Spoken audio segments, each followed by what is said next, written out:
Alright, hello everybody.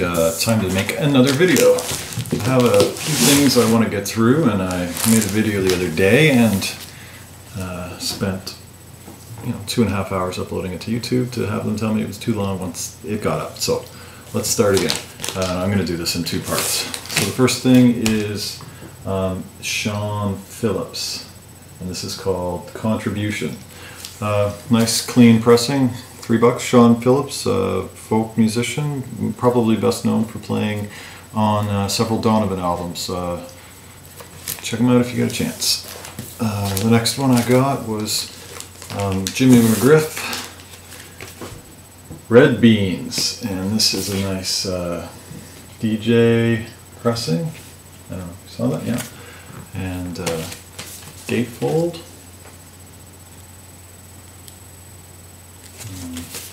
And what's interesting about this is it's a white label promo on Groove Merchant.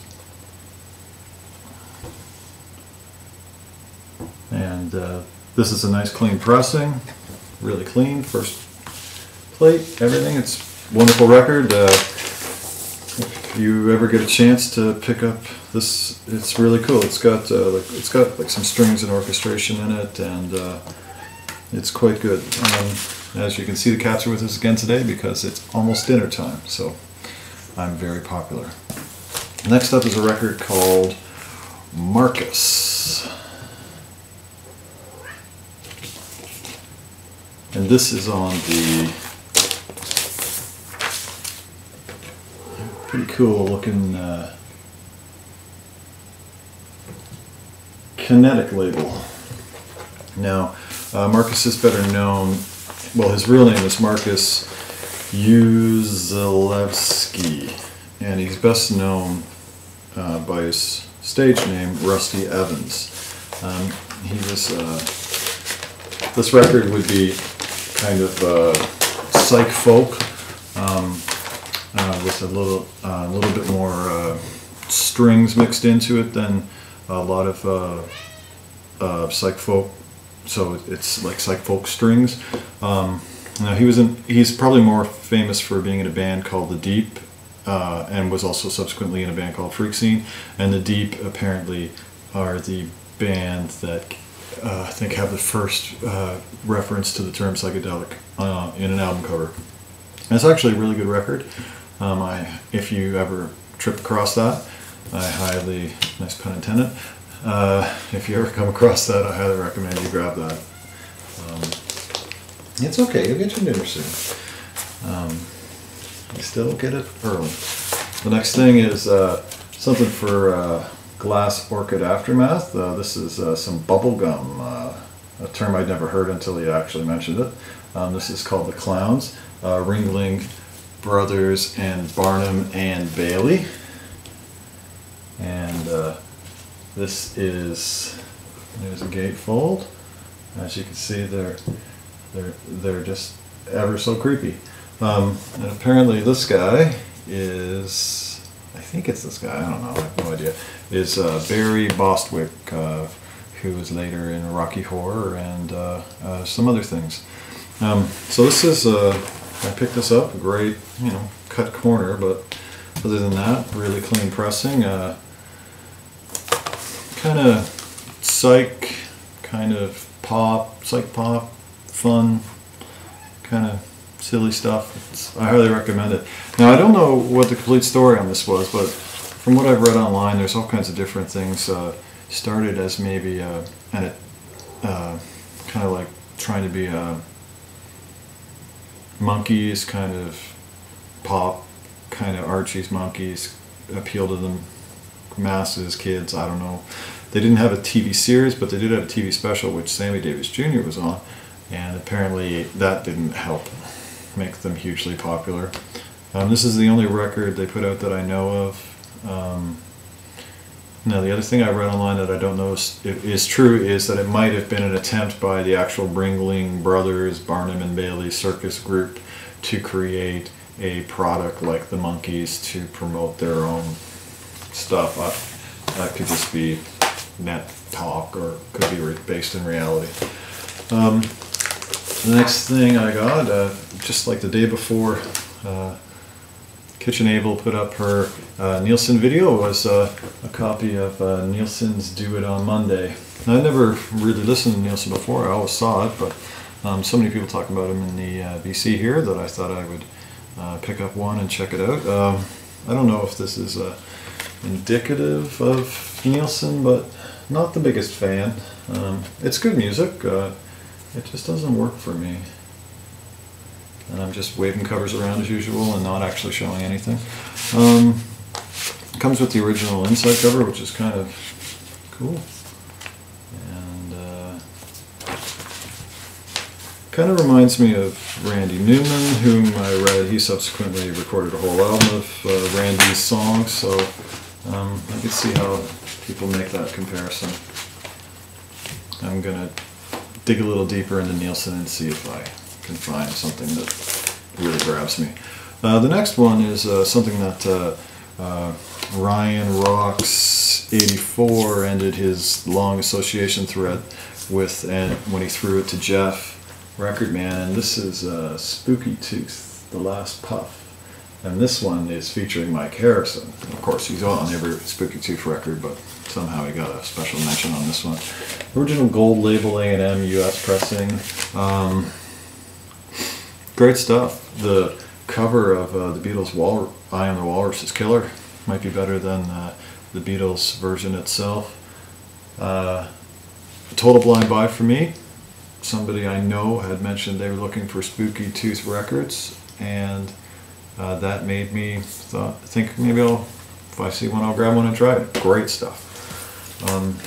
Next one is something that's off my Grail list that I've been looking for forever, and that's a copy of the Allman Brothers, Brothers and Sisters. This is a great album, recorded after Dwayne, but and then after Barry Oakley, I think it is. He plays on like the first 2 tracks on the record, and then he subsequently passed as well, and then they finished the record after that. So this is a first pressing on Capricorn, of course. Not a first, but it's not a first like a 1A, but it's I think it's a 1G. So like the 6th or 7th daughter pulled from the mother. Great record. Sounds pretty good. Not the best mix, but what can you do? The one thing that you can do, just a heads up, is if you're out looking for this record and you see that there are 6 tracks and not 7 on the back cover, then that's an original early pressing. And also, if the tip-in sheet is there, the song titles will be mixed up. They didn't know there's some confusion about what one of the songs was. So it's not even listed on the back cover, and then on the inside tip-in sheet it's listed incorrectly. So just a way to keep your eye out to see if you're getting an early one. The next is The Last Exit by Traffic. And just your, I don't know what to say about it, standard Traffic record. Really good stuff.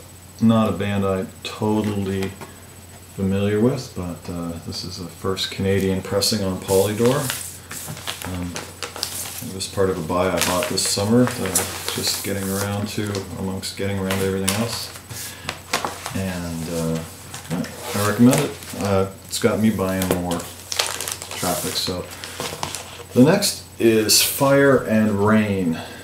I got some notes on this. Fire and Rain is Manny Fraser and Patty McCarran, and their big hit off this record was a cover of a track called Hello Stranger, and the thing of note about Hello Stranger was in the year it was released, 74, 73, 72. In the year that the record was released, Hello Stranger was released as a single, and it kind of never was a real hit, but it idled so long just below any kind of recognition that at the end of the year it was number 573 of 573 on the top 100 or the 100 hot singles for the year or whatever.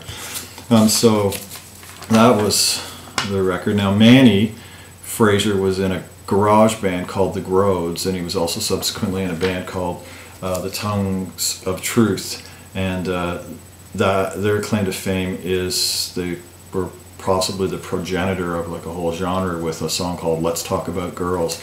And Let's Talk About Girls is on one of the Nuggets collections that I know that Glass Orchid and a few other people have mentioned in the past. So later Manny went on, and under a different stage name, Ian Messenger, he had a hit in the early days of MTV with a song called Livin' in the Night, and for a little while there it was a staple in high rotation on MTV before they really tightened up the format of MTV and just kind of showed Duran Duran videos all the time. So that's the story on that, and this is on the Mercury label. And as a record, I don't know, this didn't work for me. It doesn't quite work as a singer-songwriter album. It doesn't, I don't know. However, if you want to label that record psych folk, apparently you can get $35 for it on eBay, but I don't know how. Anyway, so that's that first part of the stack. We're at 11.5 minutes, so I'll stop and I'll do another one and we'll continue from there. See you soon.